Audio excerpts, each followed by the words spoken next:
Hello and welcome to Train Synthetix. Today I have a box. I'll undo the box, then I'll tell you what everything's for in it and walk through one of the plans on the railway. So stay tuned and I'll show you what I've got.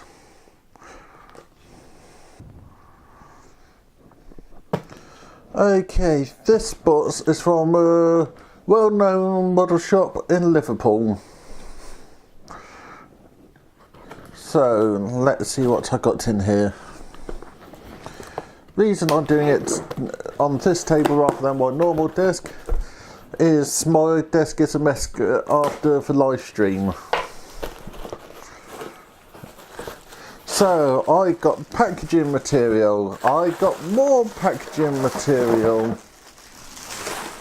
I got an invoice which I don't want people to see, then I got points and point motors.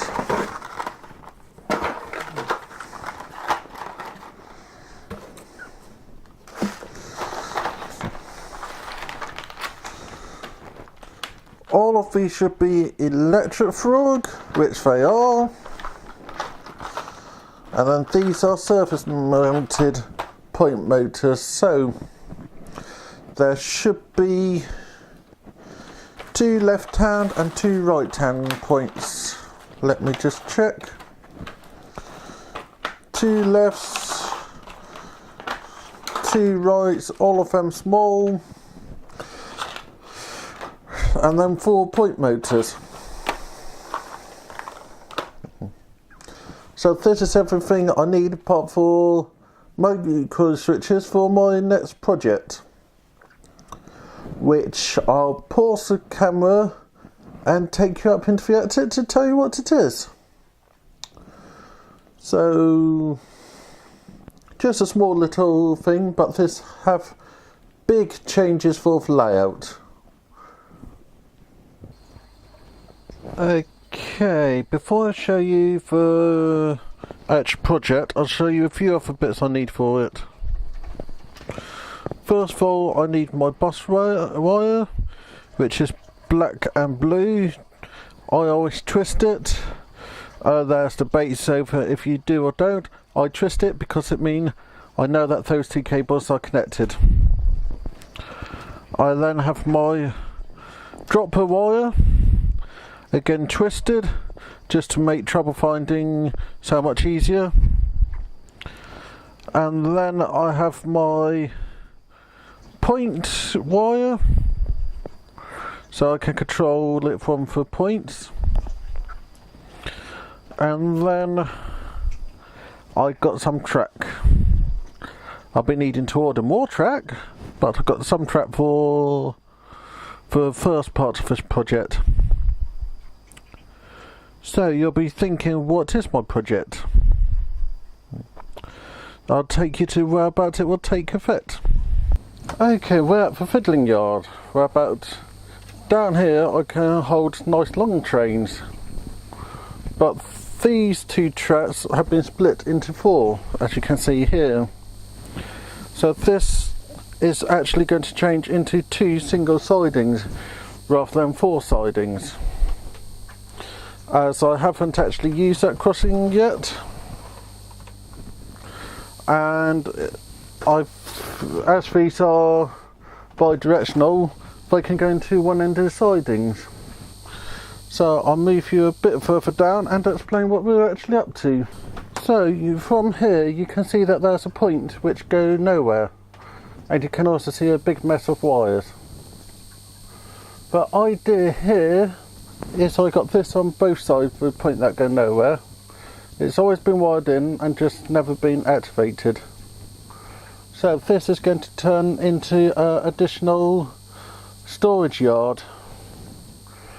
It will be shorter than what I have for the rest of the yard, but it will be able to hold the small trains which are currently stored in the bit which is getting changed.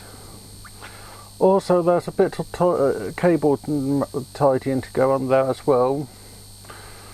So this is what the idea is. I'll now take you back across onto the floor of the attic and show you my rough idea. So this is the next part of the project. This point I have already had, and it's a electric frog point, so that will be an easy one to use. Plus I've got two up there which can be reused. So you're going to come from the current storage yard onto this little ladder of points, which actually will give me 4 more sidings. So this project will give me 8 more sidings. So for the point motors, I got 2 which are being taken out from what is currently there. I got the 4 which I just bought, so that means all the points will be powered with this project. I just need to buy the accessory switches for it. And then accessory decoder wise, I got 2 spare sockets down this end, 2 spare sockets down that side, and then I got the 2 in use, so this will give me everything I need apart from the final bit of track. This project isn't going to happen straight away.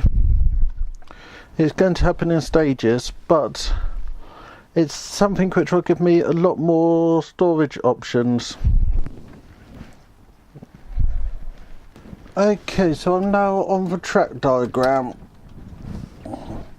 to explain another advantage with this. At the moment, I've got 3 detections in use for...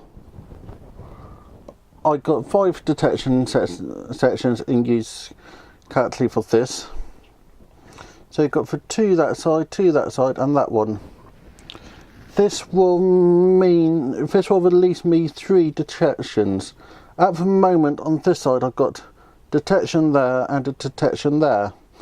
But on this side I've got detection all the way there. So one of the blocks will be broken off there. So I've got detection on that and detection on that.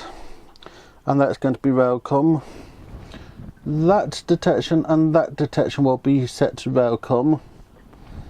Then I'll have the feeders from those 2 tracks going to that, just to power it for the time being. And that will allow me to store more locos. And by having those 2 blocks as Railcoms, it will mean anything coming in and out of the additional sidings will be able to be identified by the computer system if I'm taking it out manually.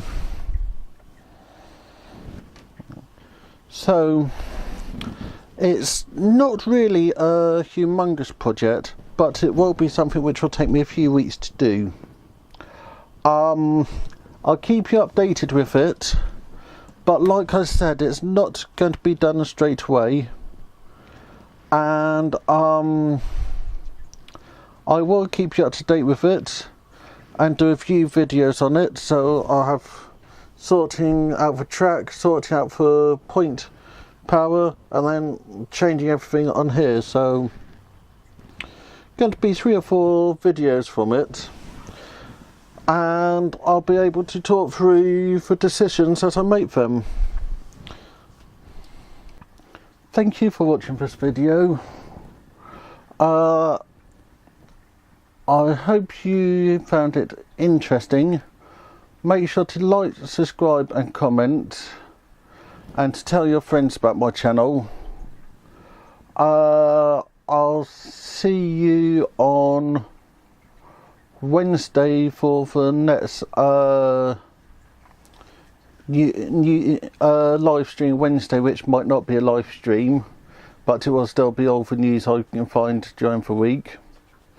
So like I said, make sure to like, comment, subscribe and hit that bell icon, because everyone's saying to press that icon. And I'll see you Wednesday. Thank you very much. Richard.